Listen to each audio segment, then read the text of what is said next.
S Alam গাড়ি সরাতে সহায়তা, নেতাদের বিরুদ্ধে কঠোর ব্যবস্থা বিএনপির।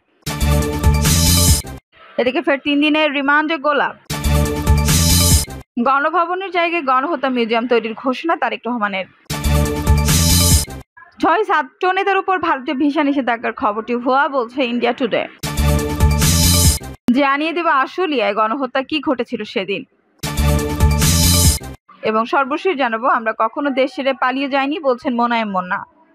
দর্শক শুনছিলেন সংবাদ শিরোনাম, এখন বিস্তারিত। 6 ছাত্র নেতার উপর ভারতীয় ভিসা নিষেধাজ্ঞার খবরটি ভুয়া, বলছে ইন্ডিয়া টুডে।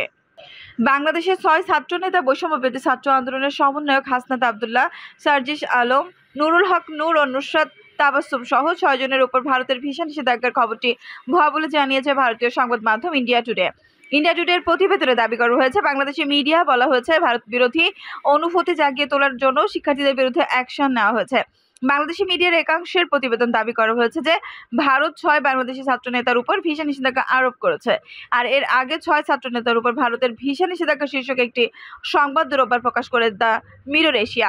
ওই প্রতিবেদনে বলা হয়, বাংলাদেশের 6 ছাত্র নেতার বিরুদ্ধে ভারত বিরোধী জনতাকে উস্কে দেওয়া ও ভারতের জাতীয় স্বার্থ বিরোধী কর্মকাণ্ডে যুক্ত থাকার অভিযোগে এনেছে নয়াদিল্লি। প্রতিবেদনে আরো বলা হয়, এর জেরে এই ছাত্র নেতা ও তাদের ঘনিষ্ঠজনদের ভিসা না দেওয়ার জন্য কালো তালিকাভুক্ত করেছে ভারতের পররাষ্ট্র মন্ত্রণালয়।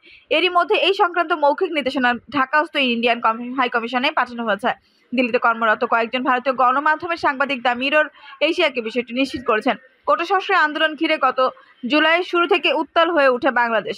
পরে এই আন্দোলন রূপ নেয় সরকার পতনের আন্দোলনে। গণ আন্দোলনের মুখে গত 5 আগস্ট প্রধানমন্ত্রীর পদ থেকে পদত্যাগ করতে বাধ্য হন শেখ হাসিনা। এরপর তিনি দেশ ছেড়ে ভারতে চলে যান। বর্তমানে তিনি সেখানে রয়েছেন বলে জানা গেছে। ফের 3 দিনের রিমান্ডে গোলাপ। বৈষম্য বিরোধী ছাত্র আন্দোলনের সময় পোশাক শ্রমিক রুবেল হত্যার অভিযোগে রাজধানীর আদাবর থানায় করা মামলায় আওয়ামী লীগের প্রচার ও প্রকাশনা সম্পাদক আব্দুস সোবাহান গোলাপের 3 দিনের রিমান্ড মঞ্জুর করেছেন আদালত। এই মামলার তদন্ত কর্মকর্তা আদাবর থানার পরিদর্শক মিন্টু চন্দ্র বণিক ফের তার 7 দিনের রিমান্ড চেয়ে আবেদন করেন আদালতে। এই সময় আসামি পক্ষের আইনজীবী রিমান্ড বাতিল ও জামিন চেয়ে শুনানি করেন। উভয় পক্ষের শুনানি শেষে আদালত ফের 3 দিনের রিমান্ডে আদেশ দেন। গত 25 আগস্ট রাজধানীর পশ্চিম নাখালপাড়া থেকে গোলাপকে গ্রেপ্তার করা হয়। পরদিন এই মামলায় গোলাপের 7 দিনের রিমান্ড মঞ্জুর করেন আদালত। এই মামলায় সাবেক প্রধানমন্ত্রী শেখ হাসিনা, ওবায়দুল কাদের, সাকিব আল হাসান ও চিত্রনায়ক ফেরদৌস আহমেদ সহ 156 জনের নাম উল্লেখ করে অজ্ঞাত আরও 400 থেকে 500 জনকে আসামি করা হয়েছে। গত 22 আগস্ট পোশাক শ্রমিক রুবেলের বাবা রফিকুল ইসলাম বাদী হয়ে আদাবর থানায় মামলাটি করেন। মামলার অভিযোগ থেকে জানা যায়, গত 5 আগস্ট রুবেল আদাবরের রিং রোডে ছাত্র জনতার প্রতিবাদী মিছিলে অংশ নেন। এই সময় আসামিদের প্রত্যক্ষ পরোক্ষ নির্দেশ পরিচালনা, সাহায্য সহযোগিতা ও প্রত্যক্ষ মদদে মিছিলে গুলি ছোড়া হয়। এতে বুক ও পেটে গুলিবিদ্ধ হন রুবেল। হাসপাতালে চিকিৎসাধীন অবস্থায় 7 আগস্ট মারা যান তিনি।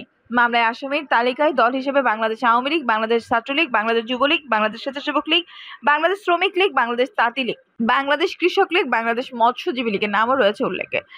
আওয়ামী লীগের সর্বশেষ দ্বাদশ জাতীয় সংসদ নির্বাচনে গোলাপ স্বতন্ত্র প্রার্থী তাহমিনা বেগমের কাছে পরাজিত হন। এস আলমের গাড়ি সরাতে সহায়তা, নেতাদের বিরুদ্ধে কঠোর ব্যবস্থা বিএনপির। চট্টগ্রামে বিএনপি নেতাদের সহায়তায় এস আলম গ্রুপের চেয়ারম্যান সাইফুল আলম মাসুদ ও তার পরিবারের সদস্যদের ব্যাহত 14টি বিলাসবহুল গাড়ি সরিয়ে নেওয়ার অভিযোগে চট্টগ্রাম দক্ষিণ জেলা ইউনিট বিলুপ্ত ঘোষণা করেছে বিএনপি। এতে বলা হয়, দলের গৃহীত সিদ্ধান্ত অনুযায়ী চট্টগ্রাম দক্ষিণ জেলা বিএনপির আহ্বায়ক কমিটি বিলুপ্ত করা হয়েছে। পরবর্তী কমিটি ঘোষিত না হওয়া পর্যন্ত চট্টগ্রাম দক্ষিণ জেলা বিএনপির নামে কোনো সাংগঠনিক কার্যক্রম চালানো যাবে না। বিএনপি চট্টগ্রাম বিভাগের দায়িত্বপ্রাপ্ত কেন্দ্রীয় কমিটির সাংগঠনিক সম্পাদক মাহবুবুর রহমান শামীম প্রেস বিজ্ঞপ্তির সত্যতা নিশ্চিত করেছেন। জানা গেছে, গত 29 আগস্ট বাংলাদেশ ব্যাংকের গভর্নর ঘোষণা দেন এস আলম গ্রুপের মালিকাধীন জমি ও সম্পদ কেউ যেন না কেনেন। ওই ঘোষণার পর ওই দিন রাতে কালুরঘাট শিল্প এলাকার একটি ওয়্যার হাউস থেকে একে একে সরিয়ে নেওয়া হয় বিলাসবহুল গাড়িগুলো। এইসব গাড়িগুলোর মধ্যে রয়েছে বিএমডব্লিউ, মার্সিডিজ ও অডি, পোর্শে ও রেঞ্জ রোভার ইত্যাদি। বিলাসবহুল গাড়িগুলো ওয়্যার হাউস থেকে বের হওয়ার পর বিএনপি নেতা এনাম সহ অন্যান্যরা এই এলাকা থেকে সরে যান বলে জানিয়েছেন স্থানীয়রা। এমন পরিস্থিতিতে এস আলম গ্রুপের চেয়ারম্যান ও তার স্বজনদের ব্যাহত গাড়িগুলো সরিয়ে নেওয়ার কাজে বিএনপি শীর্ষ নেতাদের সরাসরি উপস্থিত থাকার বিষয়টি নিয়ে চারিদিকে শোরগোল উঠেছে। এস আলম গ্রুপের বিশ্বস্ত একাধিক ব্যক্তি সরাতে দিয়ে জানা গেছে, গত 5 আগস্ট রাতে নগরের নাসিরাবাদ আবাসিক এলাকা থেকে গাড়িগুলো সরিয়ে কর্ণফুলী উপজেলার মাইজার রেড। গত ৫ আগস্ট রাতে নগরের নাসিরাবাদ আবাসিক এলাকা থেকে গাড়িগুলো সরিয়ে কর্ণফুলী উপজেলার মাইজার টেক এলাকায় এস আলম গ্রুপের মালিকানাধীন একটি ওয়্যারহাউসে রাখা হয়। নিরাপত্তার স্বার্থে বৃহস্পতিবার রাতে দামি গাড়িগুলো ওয়্যারহাউস থেকে সরিয়ে অন্যত্র রাখার ব্যবস্থা করা হয়েছে। এ বিষয়ে চট্টগ্রাম দক্ষিণ জেলা বিএনপির যুগ্ম আহ্বায়ক এনামুল হক বলেন, সামাজিক যোগাযোগ মাধ্যমে ছড়িয়ে পড়া ভিডিও ও খবরে বলা হচ্ছে এস আলমের ওয়্যারহাউস থেকে বের করা হচ্ছে দামি গাড়ি, কিন্তু বাস্তবে আমি গিয়েছিলাম নগরীর কালুরঘাট শিল্প এলাকায় মীর গ্রুপের ওয়্যারহাউসে। তিনি আরো বলেন, মীর গ্রুপের চেয়ারম্যান আব্দুল সালাম এবং আমি মামাতো ফুফাতো ভাই সালাম ভাই আমাকে ফোন করে জানিয়েছেন বিএনপি কিছু ছেলে তার কাছে চাঁদা দাবি করেছে।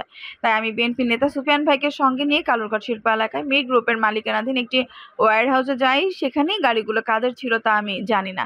আত্মীয়তার কারণে সালাম ভাইকে সহযোগিতা করতে সেখানে গিয়েছিলাম। আশুলিয়ায় গণহত্যা কি ঘটেছিল সেদিন?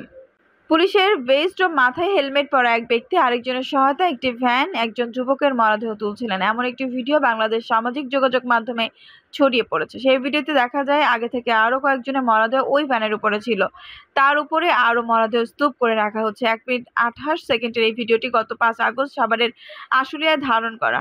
বিবিসি বাংলার প্রতিবেদনে এই ভিডিও সম্পর্কে আর কি জানা যাচ্ছে? যেসব মৃতদের স্তূপ করে রাখা হয়েছিল তাদের পরিচয় সম্পর্কে কি জানা যাচ্ছে? কিন্তু প্রশ্ন উঠেছে, ঠিক কতজন মানুষ এখনো নিখোঁজ রয়েছেন? নিখোঁজের বিষয়ে আদৌ কোনো তালিকা হয়েছে কিনা?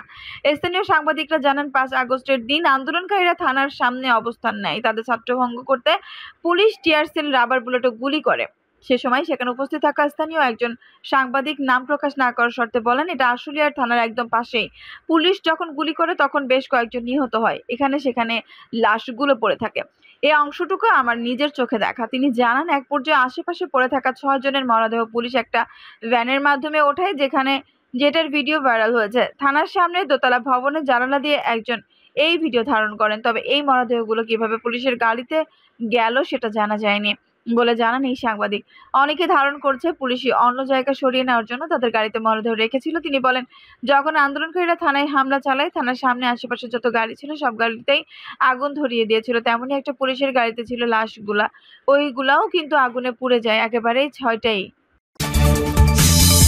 গণভবনের জায়গায় গণহত্যা মিউজিয়াম তৈরির ঘোষণা তারেক রহমানের। গণভবনের জায়গায় গণহত্যা মিউজিয়াম তৈরির ঘোষণা দিয়েছেন বিএনপির ভারপ্রাপ্ত চেয়ারম্যান তারেক রহমান। বিএনপির ভারপ্রাপ্ত চেয়ারম্যান বলেন, ষড়যন্ত্র কিংবা অপপ্রচার চালিয়ে গত 15 বছরে অনাচার অবিচার জনগণকে ভুলিয়ে দেওয়া যাবে না। রাষ্ট্রীয় স্থাপনা গণভবন ছিল বা দেশের রাষ্ট্রীয় রাজনীতির ঐতিহ্যবাহী স্মারক গণভবন বা বর্তমানে স্বৈরাচারী হাসিনার দুর্নীতি শাসন, অনাচার অপকর্মের প্রতীক। ইতিমধ্যেই বিভিন্ন মহল থেকে এই গণভবনকে গুম, খুন, অপহরণ এবং গণহত্যার মিউজিয়াম হিসেবে প্রতিষ্ঠার দাবি করেছে। তিনি বলেন, গণ-অভ্যুত্থানের শহীদ এবং গুম হওয়া মানুষের স্মৃতিগুলো এই মিউজিয়ামে সংরক্ষিত থাকবে। অবৈধ ক্ষমতায় থাকার জন্য বাংলাদেশ আর কোনো শাসক যাতে হাসিনার মতো বর্বরোচিত পথ অনুসরণ না করে, ভবিষ্যৎ প্রজন্মের কাছে এই মিউজিয়াম সেই বার্তাই বহন করে। তারেক রহমান বলেন, আমি মনে করি আমাদের দল বিএনপি মনে করে জনগণের কাঙ্ক্ষিত বাংলাদেশ গঠনের জন্য রাষ্ট্র ও রাজনীতি সংস্কারের বিকল্প নেই। দীর্ঘমেয়াদী রাষ্ট্রীয় সংস্কার কার্যক্রমগুলো জনগণের প্রত্যক্ষ ভোটে নির্বাচিত সরকারের মাধ্যমে হলে সেটি বেশি কার্যকর বলেও জনগণ বিশ্বাস করে। গণতান্ত্রিক বিশ্ব একটি স্বীকৃত। তিনি বলেন, রাষ্ট্র, রাজনীতি, শিক্ষা, সংস্কৃতি, অর্থনীতি, জনপ্রশাসন, বিচার বিভাগ সব ক্ষেত্রে দেশকে এক নৈরাজ্যকর অবস্থায় রেখে হাসিনা পালিয়েছে। দেশকে ঋণ নির্ভর, আমদানি নির্ভর, পরনির্ভর রেখে হাসিনা পালিয়েছে। শুধু একজন হাসিনাই পালিয়ে যায়নি, তার বিনা ভোটের মন্ত্রিসভা, বিনা ভোটের সব এমপিদের তাদের নিয়োগ দেওয়া, বাইতুল মোকাররমের খতিব পর্যন্ত পালিয়েছে। দেশের এমন নজিরবিহীন ভয়ানক পরিস্থিতি অতিক্রম করে জনগণ এখন সম্মান এবং সমৃদ্ধির সাথে এগিয়ে যেতে চায়। বিএনপির ভারপ্রাপ্ত চেয়ারম্যান বলেন, বিএনপি মনে করে রাষ্ট্র সংস্কারকে কার্যকর করতে হলে দেশের রাজনৈতিক দলগুলোর দৃষ্টিভঙ্গি এবং কার্যক্রমেও স্বচ্ছতা নিশ্চিত করার বিষয়টি উপেক্ষা করার সুযোগ নেই। সেই লক্ষ্যে 2023 সালের জুলাই মাসে বিএনপি রাষ্ট্র সংস্কারের পাশাপাশি দলীয় রাজনৈতিক সংস্কার কর্মসূচি ঘোষণা করেছে। বিএনপি সকল মত ও পথের সমন্বয়ে বাংলাদেশের জাতীয়তাবাদের ভিত্তিতে একটি অন্তর্ভুক্তিমূলক, বৈষম্যহীন ও সম্প্রীতিমূলক সরকার প্রতিষ্ঠা, নির্বাচনকালীন দল নিরপেক্ষ তত্ত্বাবধায়ক সরকার ব্যবস্থা প্রবর্তন, রাষ্ট্রীয় ক্ষমতার ভারসাম্য প্রতিষ্ঠার লক্ষ্যে নির্বাহী বিভাগ, আইন বিভাগ ও বিচার বিভাগের ক্ষমতা, দায়িত্ব, কর্তব্যের সমন্বয় করা, পরপর 2 মেয়াদের বেশি কেউ প্রধানমন্ত্রীর দায়িত্ব পালন না করা, উচ্চকক্ষ বিশিষ্ট আইনসভা প্রবর্তন, সংবিধানের 70 অনুচ্ছেদ সংশোধন করার বিষয়ে পরীক্ষা নিরীক্ষা করা সহ রাষ্ট্র সংস্কারের জন্য 31 দফা রূপরেখা দিয়েছে। এসব তারেক রহমান তার দলের নেতাকর্মীদের বন্যায় ক্ষতিগ্রস্ত ব্যক্তিদের সহায়তা করা, প্রতিশোধ পরায়ণ না হওয়া, নিজের হাতে আইন তুলে না নেওয়া, কেউ যাতে হয়রানিমূলক মামলার শিকার না হন সেদিকে খেয়াল রাখার আহ্বান জানান।